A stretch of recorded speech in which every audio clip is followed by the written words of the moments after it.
வணக்கம் நண்பா நம்பிகளே, அனைவருக்கும் இனிய புத்தாண்டு நல்வாழ்த்துக்கள். புத்தாண்டு பிறந்தாச்சு.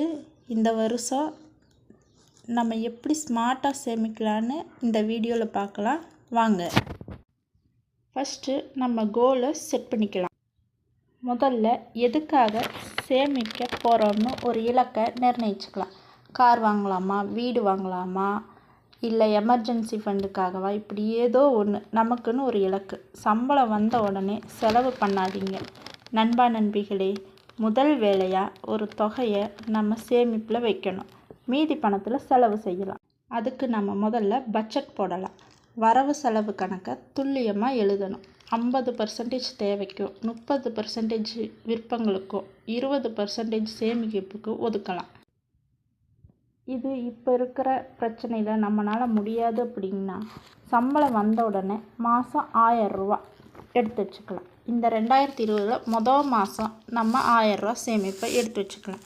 மாதம் இதே மாதிரி 1000 ரூபா எடுத்து வச்சோம்னா இது ஒரு இலக்காக வச்சு 2026 முதல்ல நம்ம கிட்ட 1000 ரூபாயும் 2026 முடிவில் 12000 ரூபாயும் இருக்கும். 2026 இப்படி சேமிக்க தொடங்குனா 2027 இந்த பணத்தை வச்சு நம்ம ஒரு சிறு இன்வெஸ்ட்மெண்ட்டு ஏதோ ஒரு தொழிலில் போடலாம். அதுலேயும் நமக்கு வருமானம் வரும். இந்த 2026 வருஷத்தோட ஆரம்பத்தில் எடுக்கிற இந்த சின்ன முடிவு நம்ம வாழ்க்கையில் பெரிய மாற்றத்தை கொடுக்கும்.